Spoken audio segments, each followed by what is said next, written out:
It's that time of year for many to hit the ice and find their catch of the day, but with weather conditions constantly changing this winter, we want to make sure you stay safe. That's right, and that's why we sent 7 and 4's Alyssa Heron to speak with an expert on ice fishing safety, and she joins us live from the Carl T. Johnson Hunting and Fishing Center in Cadillac. Good morning, Alyssa.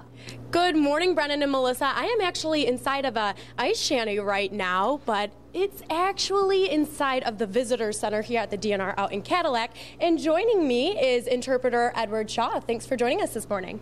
Well, good morning. Good morning. So first of all, let's talk about some of the things that people should make sure that they do before they even leave the home to go ice fishing.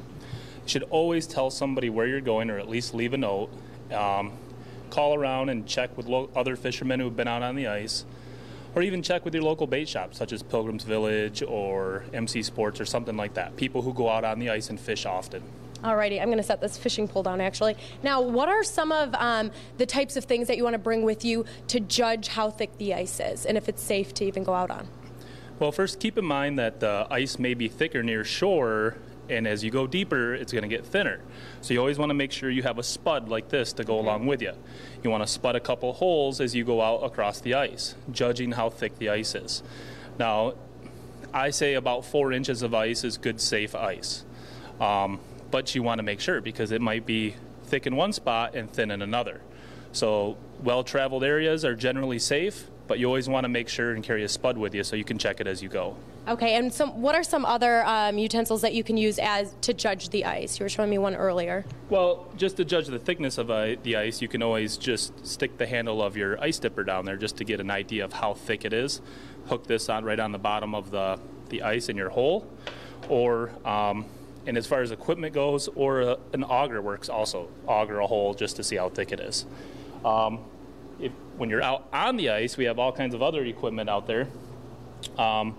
Wearing chains on the bottom of your boots to make sure that you don't slip and fall.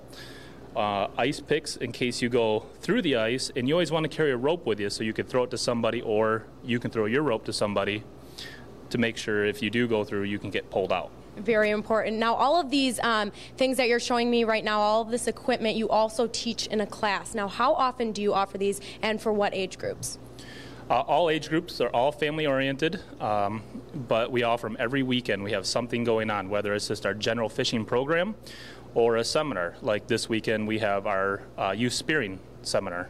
All right, wonderful. Well, coming up at 6:30, we're going to show you even more safety tips and different types of equipment that you should take out on the ice when you are ice fishing. All of this information and more will be on our website at UpNorthLive.com. Reporting live in Wexford County, Alyssa Heron, 7 and 4 News. Plus, 7 and 4's Alyssa Heron will be live to show us how you can stay safe on the ice this winter and share some tips on how to properly stay warm. It's 6:22. You're waking up with 7 and 4 News today. Good morning, Alyssa. Good morning, Brennan and Melissa. I am back, and this time I'm all geared up, or at least halfway, and joining me is seasonal interpreter Dennis Hewitt. Thank you for joining us this morning. Yeah. First of all, what are some of the things that people want to wear when they're going out to ice fish? Okay, you're going to be going outside, and it's going to be cold and windy, so we want to wear an outer layer which is going to deflect the wind and be able to keep moisture in cases like the snow is kind of wet snow, so you won't pick up that additional cold, because once you get cold, it's just not comfortable out there. Other things you want to wear is your safety chains, and they got these neat little things called hand warmers. You take one of those, stick it in your glove, and you can keep your hands very mobile instead of them getting really kind of unmobile. And these specialized suits that they have, they actually will help you float. They're not Coast Guard approved, but they will hold you, so you're not having to all that additional water weight if you were to go through. That's what you were telling me. So something like this could possibly help me float on my back for how long? Probably around 3 or 4 minutes. Okay, and so this is the boot that has the chains on the bottom, and why are these so important? Well, last Thursday I thought I'd just bypass this, and I went out on the ice last Thursday, thinking this is cool. Well, 30 feet off the ramp I was on my back, and it wasn't comfortable. All righty. So let's walk over here to the front desk. Now, if people are in the area and want to go ice fishing and they don't have equipment, what can you guys do for them? Okay, we'll actually take you out and we'll show you a good place to fish. This is the kind of equipment that we will let you use. All you got to do is just give us a copy of your driver's license. We'll take you out and put you on these poles, teach you how to use them. We'll put some tip-ups in the water for you. And the only thing you basically got to do is bring your clothes and a fishing license. All right. And, you know, what thickness of the ice do you recommend for people if they're going out and ice fishing? I recommend a minimum of 4 inches because of the variation that we can get. I prefer 6 to 8 myself. Alrighty, so let's walk back over to that table. Now, you were telling me that there's some very affordable ways that people can go ice fishing as well, and I want you to show me some of that stuff. Sure. Actually, when you go out and you're going out with a group, a lot of people will already have holes cut, so you won't even have to cut a hole. But you can get a fishing pole like this from A&E Sporting Goods store, and they're going to run you about $7. Then you're going to need a little bit of bait, whatever you prefer.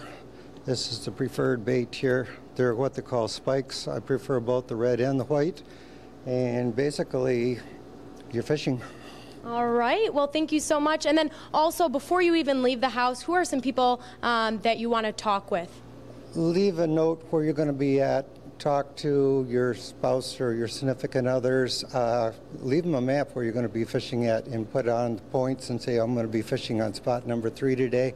And that way it'll give them a lot better idea to know where you're at. All right. And I thought it was very cool how you guys said even your local bait shops. Yes. All right. Oh, and we have these. I forgot about these, but we're running out of time, but really important. Yep. These will help you get out if you were to go through. They're just a sharp object which is covered.